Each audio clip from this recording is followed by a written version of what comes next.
वटि बुखारी चयो आहे तूं पंहिंजे अचण जी ॾे पक त इहो असां ते छॾे ॾे छा छा न कंदासीं ॿुधाई न असां त पंहिंजे लाइ सोचे छॾियो आहे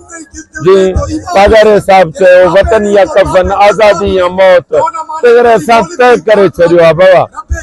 असां पंहिंजे सिरनि सां कफन ॿधी निकिता आहियूं ऐं असांखे जेको बि हूंदो असीं चऊं था त कम अज कम ख़ुदा जे वास्ते हिन मुल्क ते नंढनि क़ौमनि ते सूबनि ते उन्हनि जे वसाइलनि ते रहम ॾिसो पहिरें ॾींहं खां वठी मंसूर अली शाह साहब सां जीअं हुन रेज़िग्नेशन ॾिनी आहे मुंहिंजो हुन सां कॉन्टेक्ट आहे इंशाअल्लाह ताला तव्हां ॾिसंदो ऐं दुनिया खे सरप्राइज़ करे छॾींदासीं दुनिया ॿबर लहे ते ऐं 2007 जी तारीख़ खे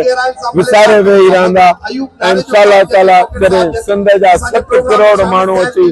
रोडनि ते बीह रहंदा इन्हनि खे लिकण लाइ घटी न मिलंदी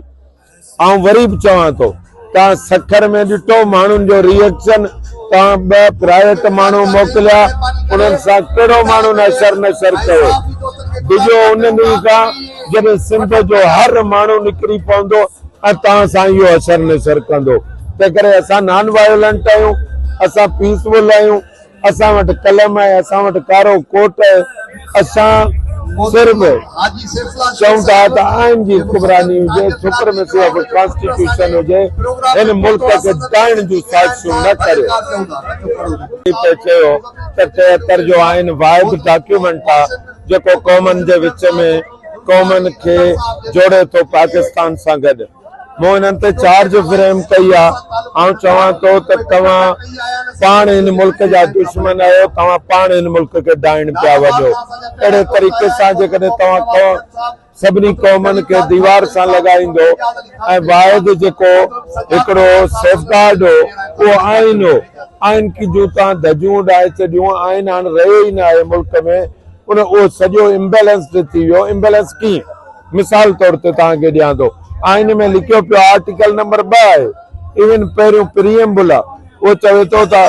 all laws shall be in accordance to the injection of Islam सब कानून इस्लाम के मुताबिक हुंदा पोइ नबी कायनात सल्लल्लाहु अलैहि वसल्लम जन फरमायो तो मुंहिंजी जेकॾहिं न्याणी बि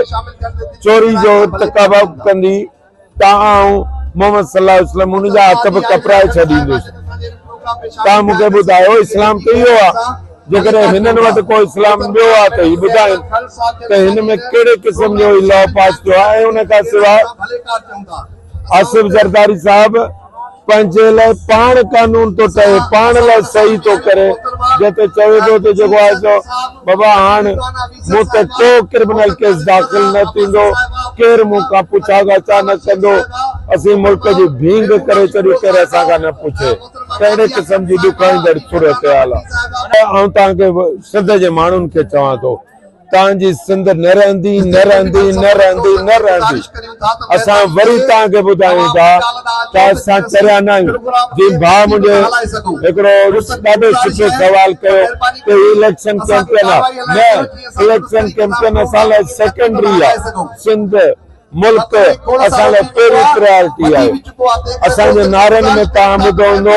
आओ हमारे साथ चलो हम आइन बचाने निकले हम दस्तूर बचाने निकले